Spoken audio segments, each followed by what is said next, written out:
Greetings and welcome to another edition of the Pedalshift Project. The Pedalshift Project is a series of conversations, thoughts, and experiments around the bike touring lifestyle. From tips and tricks to ideas on how to ride your ride. Let's shrink the world by bike. Show notes and more are available at pedalshift.net/126, and you can email the show, pedalshift@pedalshift.net, or call the voicemail hotline, 202-930-1109, and check Pedalshift out on all the socials as well.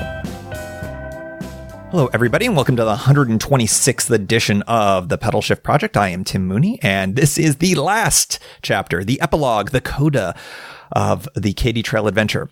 If it feels like it has been a long time that I have been talking about the Katy Trail, it is because it has been a lot of episodes in a row. So thank you for bearing with me as I kind of recounted this really, really cool adventure. It is now, as I sit down, several weeks since I did the trip, and I think that it was good for me to take a little bit of time after the ride, go through the process of editing all of this audio and editing the videos and getting all of those up before I did this sort of, coda, like I said, this epilogue, this takeaway about the trip. So frequently, I am doing this episode that I'm doing right now almost immediately after the trip itself. And I have found that that's helpful, but I think that the process that I've gone through by having Tour Journals Volume 10 be a part of the main show and having a little bit of time to re-experience the ride again through that process and then have a little bit of time, that's really allowed me the opportunity to have a better coda to everything. So anyways, I'm glad that you're along with me on this. Quick reminder, if you are new to the show, this chapter is going to be covering the final thoughts on the whole adventure on the Katy Trail and the Rock Island Trail across Missouri. If you missed the other chapters, here come all of the episodes. Numbers 118, 119, 121, 123, 124, and 125. All of those are episodes of the Pedalshift Project. I would also invite you, because I had a lot of fun doing this piece for the first time, really, on the YouTube channel, the Pedalshift YouTube channel. Just go to pedalshift.net and click through to the YouTube channel or search for Pedalshift on YouTube. I did a 4-part video series that chronicled the entire ride as well.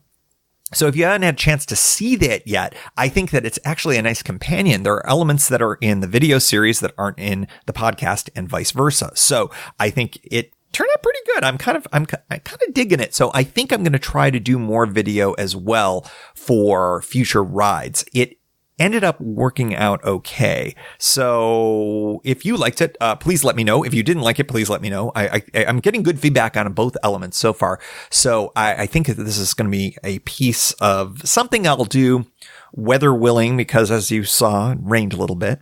As you heard, it rained a little bit. That kind of, it makes it a little bit more difficult to do video when you've got a less than fully waterproof camera, like I did, which was my phone.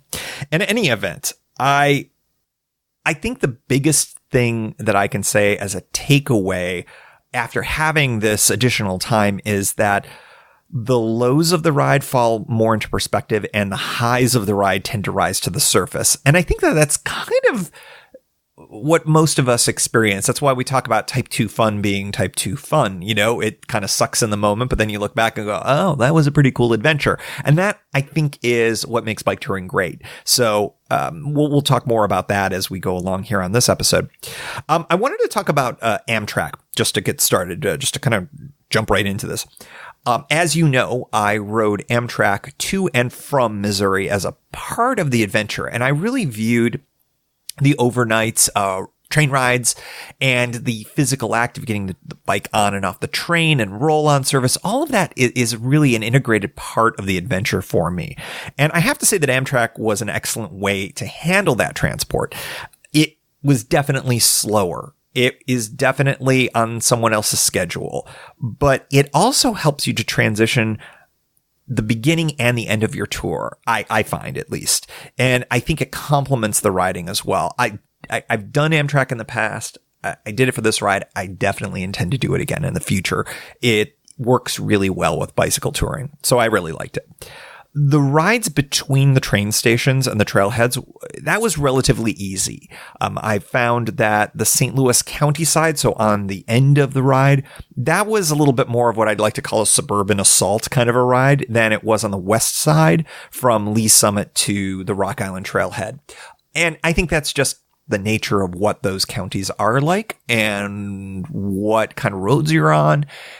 But it all worked out. So if you are sort of looking at the Katy Trail, but you're like, oh, I don't know how I'm going to do this. I don't think it's possible to ride. It is possible. There are shuttle services available as well. They're a little on the spendy side unless you're in a group and you can kind of, defray the costs a little bit. You can certainly fly in and fly out. That's all a possibility as well. But if you're intrigued, as I was, with where the Amtrak stations were relative to the trail, but a little bit dubious about making that connection by bike, it's totally possible. I'm not the only one who's ever done it before. I saw other people that did it as well. It's cool. It can be done. And I would definitely recommend taking a look at it. I am going to have in Ride with GPS, and I think it's already public as well, but check out in the show notes. You can see the rides and the routes that I took between the train stations and the trailheads on both ends. In particular, as I've mentioned, especially on the last episode, the route that I took in St. Louis County, that one's the way to go because the roads are, at least the main roads, just are they're not ideal for bicycling, especially fully loaded. It's not that you can't do it. It's just that there are better ways to do it. And I have a pretty good route that was provided to me by one of the listeners. Kathy, thank you again. I think I've thanked you about 3 or 4 times, but you deserve thanks for this because it was a really good route. Even though it was a little, it's suburban assault, man. That's just how it is. It's a lot of folks, as I said, I think I said in a prior show, I was expecting people to be watering the lawns, looking at me and just kind of like gazing as I whirl by. That did not happen, but kind of the close equivalent of what happened. So it was kind of interesting. But that's a good route. It's not super ideal. There are buses as well that you could use, but I was kind of enamored with the idea of connecting everything by either train or bike. And I did it. And that was pretty cool. I don't have anything to compare this to because this was my first time doing it. But I think the route that I did, and again, big thanks to listeners that prodded me to adopt this particular route. I think this is the way to do the ride, given a start in Kansas City and an end in St. Louis, or at least the St. Louis area. Or if you're planning on doing the exact same thing and doing the train. I think west to east is the way to go. I think it only lops off, at least this version of the route, it only lops off the very ends of the Katy Trail itself. But you do end up doing more riding distance-wise because of the Rock Island Trail. I do think, though, because I'm a bit of a completist, that I plan on going back and riding those ends at some point. I know I missed out on St. Charles. I know I missed out on just getting to that mile 0 and then whatever the endpoint is of the western end of it. I do think that that's something that I intend to do for sure. I have a whole bunch of things here that, just by topic, that I want to share with you all. Just in terms of final takeaways. I think that I want to start off with the thing that for me was the thing that stopped me from trying the Katy earlier. Never mind geographic displacement, me not being in the state of Missouri. I mean, obviously I travel to places to bike, but heat. I know how hot it can get in Missouri, and I think that really stopped me from trying the Katy Trail in the first place. Let me talk about that because it becomes a thing. This ended up being only a huge issue for the first day, for me at least. It definitely was a factor all through the trip, unless of course it was raining on me heavily. Anyone that's tackling the trail in the spring or summer, especially the summer, this has got to be your first consideration. If you adapt well to hot rides, the Katy is fantastic. Missouri will not affect you. It's going to be awesome. You obviously have your ways of dealing with the heat. If you struggle in the heat like I do, look to doing this ride either early in the season or later in the season. But I really think the fall is probably the ideal time because my understanding and based on my research, the spring can be a little bit wetter before it gets to the point where it dries out, but then the heat comes in. So the fall may be an ideal time to do it. I also think that it would just be beautiful in the fall. I do have one email that I want to share with you regarding my particular issues with the heat, because as you all know, as I talk about all the time, I try to live a bit of a low carb lifestyle in terms of what I eat. I've tried to give up sugar. I'm largely successful in that endeavor. I mean, obviously it's going to be in things, added things. I try to avoid those types of things, but I think that this is actually a really helpful email that we received. So I wanted to read that really quickly. This is from a listener of the show, Susan Brewster, and she says, "Hi, Tim. I appreciate your sharing bike touring ideas so much. Thought I'd share back. Bicycles are my husband's and my main transportation around Albuquerque, New Mexico, and we have similar diet, low carb, and heat tolerance issues to you, mine much worse than my husband's. At age 60, with drier and hotter conditions each year, it seems more challenging. What I've discovered for myself, understanding our humidities are often under 10% with summer temperatures up to 100 degrees Fahrenheit. Number 1, caffeine makes heat tolerance worse, especially with low carb eating. Carbs seem to balance that out and balance out that jittery, weird muscle weakness effect. Could be dehydration or even ketosis effects. Number 2, a damp cooling towel on the neck under my cotton shirt before my body temp starts to rise. That helps a lot. Here, sweat evaporates so fast it doesn't cool the skin, so your core body temperature can rise even before you're uncomfortable. Number 3, electrolytes with water. I got heat stroke once. That is no fun. That was my comment, by the way. Number 4, a cotton hat with a brim under the helmet plus sun sleeves and wetting them to get that cooling effect as well, especially in the drier climates. That's all I can think of for now. Thanks for your helpful podcast. We hope to tour extensively upon retirement. That is awesome. Susan, I think that's really interesting stuff, and that's why I wanted to read this as a part of this segment. As many of you know, I often will use caffeine sort of as a performance booster. And I never thought that, or I never considered, I probably should have thought about it, that caffeine can have other impacts other than positive ones, especially under more trying conditions. So I think that it is entirely possible, and I should look and do a little bit more research on this, that caffeine plus heat plus low carb may not be the best combination.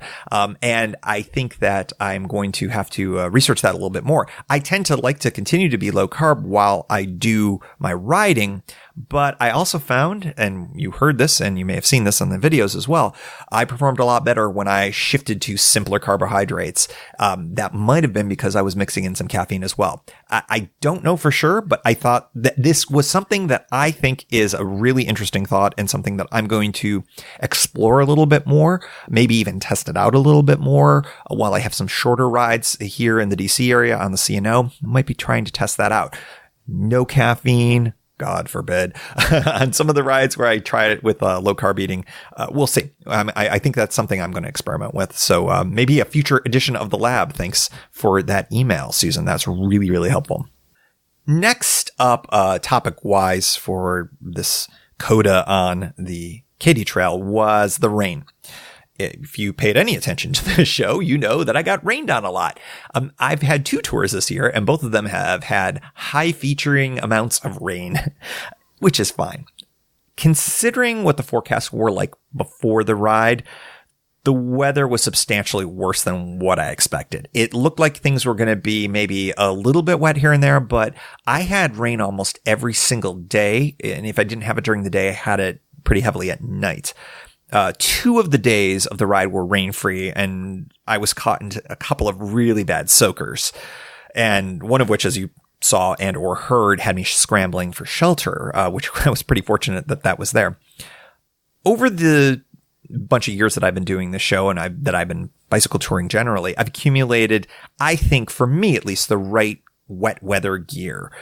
It takes a huge load off of my mind knowing that I've got stuff that makes me comfortable to wear while I ride, no matter what the conditions. And that I can really trust that all of the gear that I want to remain dry will stay dry, because I've got my panniers, I've got my dry bags, and I know for a fact that I've got dry things to change into, even if I'm completely soaked, regardless of whatever the temperature is. If I can get to a dry place, I can get into some dry clothes. And that makes a really big mental difference for me. And I think just generally, it's also just, it's a safety issue as well. And so if you're like, I don't have to worry about this. Well, I can go out and I can really bang out the miles. I can enjoy the ride. I don't worry like I didn't during the Washington State ride. I had to keep moving because it was hypothermia time if I wasn't moving. I was fine with that.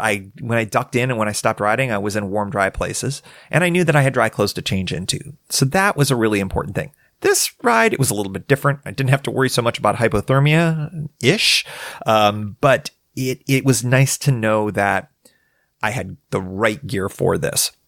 My experience with rain gear is that no rain gear that I've ever had, at least, keeps you fully dry, but it helps to minimize the exposure while you're in the saddle.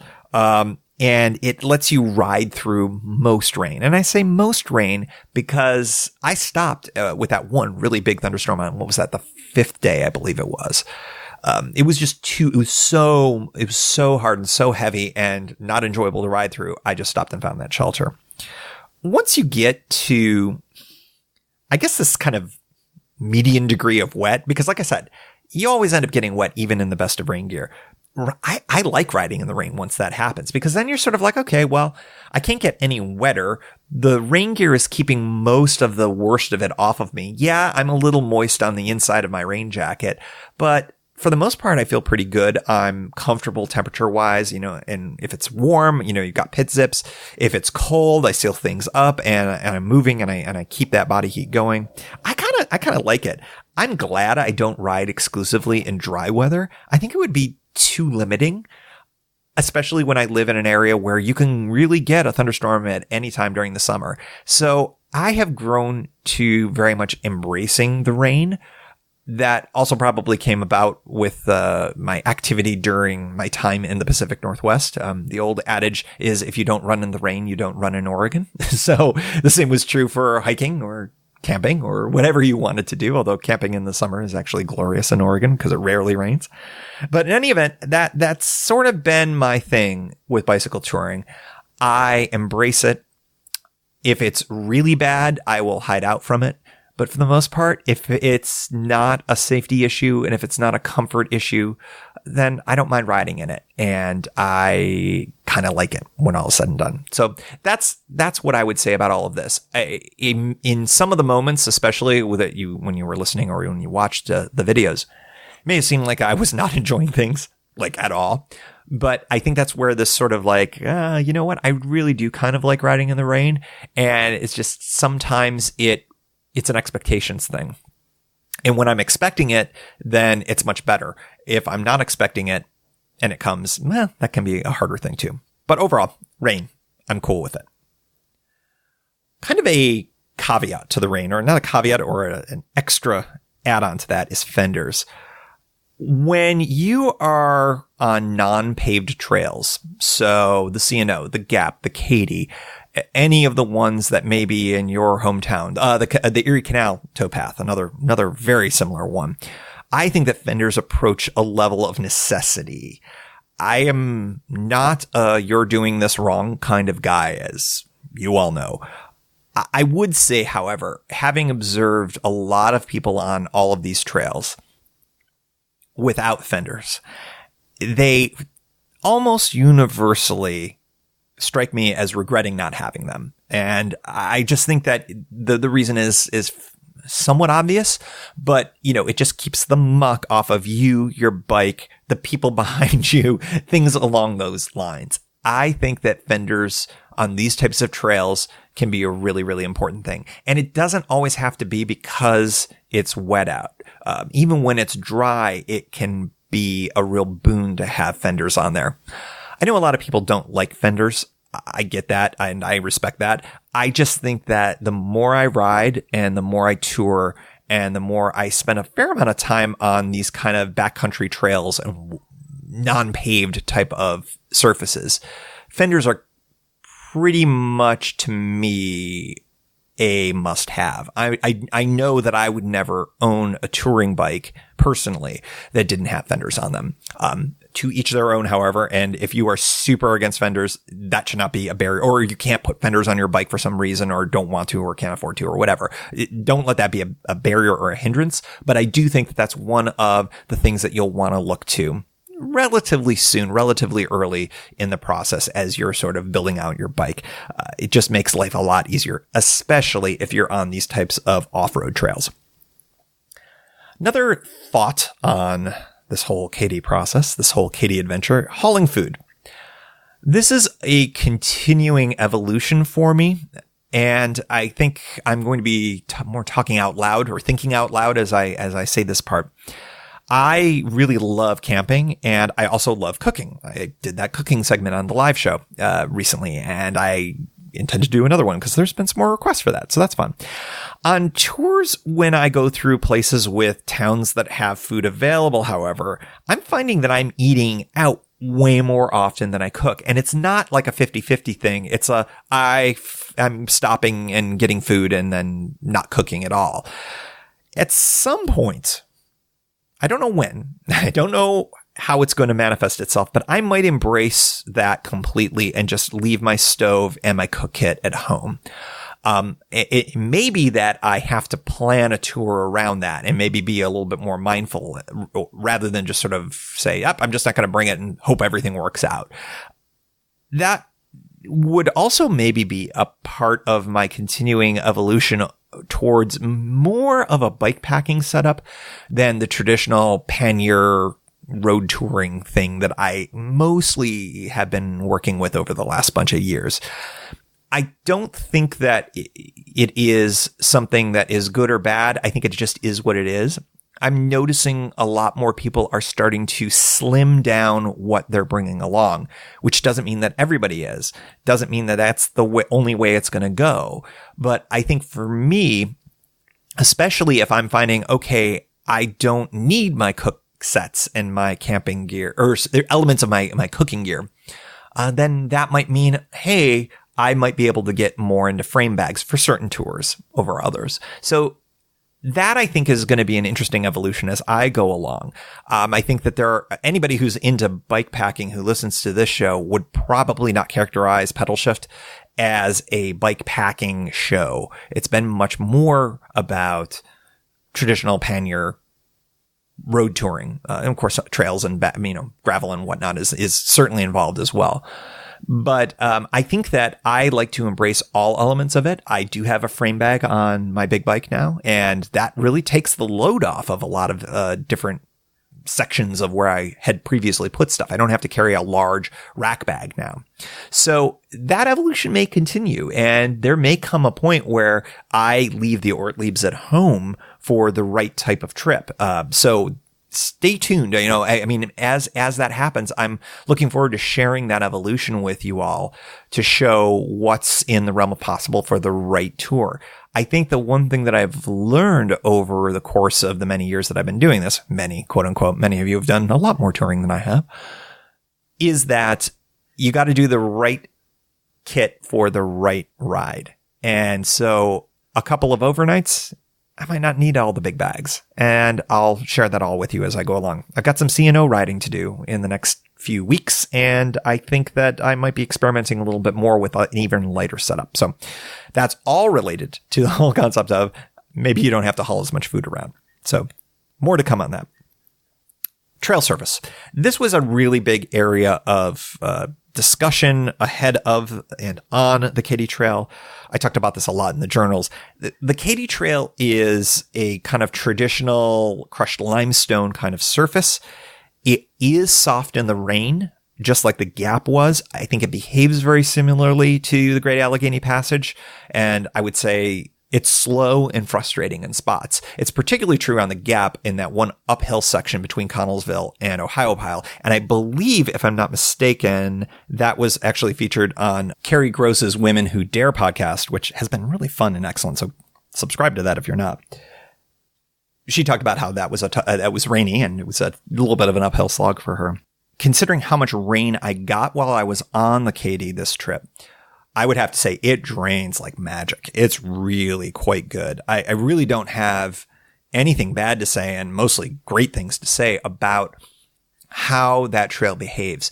The maintenance on it is really excellent, and the state of Missouri and their park service or their park system, division of parks, whatever it is called, and I apologize for not knowing what it actually is labeled as, they do a great job with it, and it has a great reputation, and it is well deserved, and I think that that's really excellent. So big ups to the state of Missouri for how they have conceived of and how they've maintained this trail, because it is excellent. Speaking of the state of Missouri, the great state of Missouri, I have to say how pleasantly surprised I was by how welcoming Missouri felt as an outsider. I am not of the region by any stretch of the imagination. I live in the District of Columbia. I am from Western New York. It is not part of my kind of cultural upbringing, but it is excellent. It was a lot of fun. There were great amenities. There's interesting history. You've got Lewis and Clark. You've got all sorts of different things in that area. Beautiful wildlife. I was really awed almost every single day with the type of bird wildlife. The turtles I saw every day. I took tons of video and maybe too many pictures of turtles. Ran into the odd black snake here and there. It was really, really surprising, and I don't know why it was so surprising. I kind of I hadn't heard a lot. Maybe my expectations were just exceeded by the wildlife exposure. It was really kind of cool. Even some deer on the last day. The people were really great, super welcoming, super friendly, and that was a nice add-on to every element of it. I didn't have a single bad experience. I didn't have a bad experience with any person I ran into. I didn't have a bad experience with any of the towns, with any drivers. I had very good luck with the cars when I was around the roads. It was really great. So I have to say that I've never heard anything bad about bad experiences that people have had in the state of Missouri, but I was really pleasantly surprised how good it was. So really excellent experience overall, especially again for somebody who doesn't have a lot of experience with the state. It was really very fun and cool and welcoming.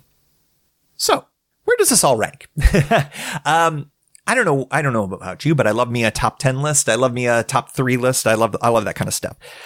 I want to throw this out there to you, the listener. I want to offer up 2 versions of the United States of America bicycle touring Triple Crown. I am making this up. Someone may have come up with a U.S. Triple Crown. You know, you've got the Triple Crown in hiking. You've got your PCT, your CDT, and your AT, right? You got, Atlantic, Pacific, and kind of middle of the country kind of a thing, right?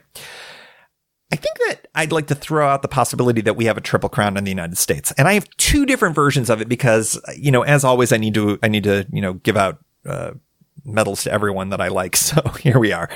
Arguably the primary Triple Crown, the kind of long distance versions of this would be your Pacific Coast, your Trans Am, and your Northern Tier. Now I know your Southern Tier people will say, what are you doing? Where's my Southern Tier? But I'm feeling Pacific Coast, Trans Am, Northern Tier. If we are going to discount a coastal route and we're going to go with all 3 cross countries, then you're talking Southern Tier, Trans Am, Northern Tier, of course. But I got to throw the Pacific Coast in there because I really do think that it belongs in a Triple Crown. And I would put that in the long range Triple Crown. So I'm curious what you think. Southern Tier people, fire away. I got another one here. And this is where the Katy Trail comes in. This is what I'm going to call a 2 weeks or less mini Triple Crown, right? So the first member of that Triple Crown, at least for me, for now, championship belt time here. We got three belts here. I'm mixing my metaphors. I apologize. Oregon to San Francisco. Specifically, you could say Portland to San Francisco if you would like. That would be in the 2 weeks or less. Frankly, it's a little bit longer than that, but we're going to go with 2 weeks. Okay. So that's the Portland to San Francisco. Member number 1 of the mini Triple Crown. Number 2, C&O Gap or Gapco or Co-Gap or whatever we're saying these days. I think that would also be in the mini Triple Crown. And third, of course, the Katy Trail, I think belongs in that discussion as well. So I'm curious what you all think.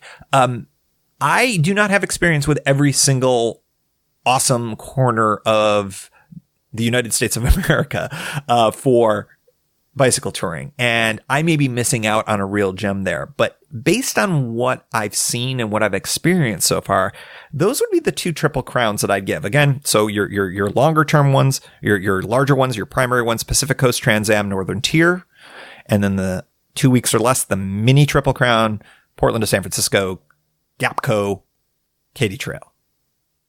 I think that's kind of where I'm sitting right now. All of this is subject to change. All of this is subject to, I don't know. I know they're building new rail trails all the time. I know that the Atlantic route, the Atlantic Greenway, or whatever they're calling it, they're getting really serious about connecting all the dots on that. So maybe that can be making an appearance at some point. That's the one great thing about bicycle touring and where it's going. It always seems to be evolving. And as more and more people do this, and as these communities are starting to see more and more economic advantages to having really good bicycle touring routes, and the trail towns are starting to really benefit from the economics of all of that, I think we're going to see more and more of that. And maybe, just maybe, that Triple Crown may have to change at some point in the future. We'll just have to see. A little bit of housekeeping for you for the show. This was like a sprint. This was a sprint combined with a marathon. So I hope you enjoyed it. The the May-June kind of whole thing with lots of podcasts. Next week is going to be a best of. We're going to be back on the week. We're back on weekly. That's number one. Number two, we're going to be back on the best of once a month, and that's going to be next week. I haven't even picked it out yet, but I'm going to make sure it's a good one for you all, because I like doing the best ofs. I think that it's nice to feature something that's maybe a little bit older, a little back catalog-y, even if you've heard it. Hopefully I'll be able to bring in some more insight. There might be some new thoughts around that. So that'll be next week. And then we are going to be doing a live show. And I had said originally that the live show was going to be happening in June. Well, I am running out of June, as you may have noticed. So we are going to be looking at doing a live show on Tuesday, July 10th. So mark your calendars, Tuesday, July 10th at 8 p.m. Eastern. That'll be 5 p.m. Pacific. Use your internets to determine if you do not live in either of those two time zones, but 8 p.m. Eastern time. That will be at pedalshift.net/live. That's in a couple of weeks. A little bit of a heads up. I've got, because I do this apparently for all live shows, I'm going to be announcing my next big tour. My next big tour is going to be in the month of August. I will be doing some kind of weekendy kind of tours on the C&O between now and then, which I hope to feature on the show as well. However, I've got an interesting, fun element to my August tour, which I will be revealing on the live show, pedalshift.net/live, July 10th, 8 p.m. I hope to see you all there for that. And we like to end off the show, as always, with a big thank you to the supporters of the show, who are members of the Pedalshift Society. If you like what you hear, you can help maintain Pedalshift as an independent, listener-supported voice while expanding the offerings. We're talking $1, $2, $5 a month. Helps with the cost of hosting the podcast and the website. You can do it for a bit and cancel anytime. One-shot support is welcome as well. If you're not into the small monthly thing, check it all out at pedalshift.net/society. On to the society. Ethan Georgi, Kimberly Wilson, Caleb Jenkinson, Cameron Lien, Andrew MacGregor, Michael Hart, Josiah Matthews, Keith Nagel, Brock Dittus, Thomas Skadow, Seth Krieger, Marco Lowe, Terrance Manson, Noah Schroer, Harry Telgadas, John Sikorski, Richard Killian, Chris Barron, Brian Hren, Mark Van Ram, Brad Hipwell, Paul Mulvey, Stuart Buchan, Todd Stutz, Mr. T, Roxy Arning, Nathan Poulton, Harry Hugel, Stephen Dickerson, Vince LaGreco, Ruth Divorcey, Michelle Miller, Matthew Lewis, Michael Baker, Billy Crafton, Paul Culbertson, Scott Culbertson, Matt Perry, Danielle Jepson, Cody Florchinger, Tom Beninati, Bobby Ruppel, Roy Everett, Greg Braithwaite, John Mayer, William Cairns, Sandy Pizzio, Richard Patch, Mark Messer, Jeff Muster, Seth Pollock, Dave Roll, Joseph Quinn, John Baxter, and Susan Brewster. And thanks also to all past contributors and anonymous contributors for helping make this show happen. Thank you for joining. You can find Pedalshift at pedalshift.net for more great bicycle touring content. You can hear the Pedalshift Project through Apple Podcasts or your favorite podcast app. Opening music courtesy of Jason Kent off his self-titled album. track is called America. Check out his band Sunfield's latest release, Mono Mono, wherever cool music is available.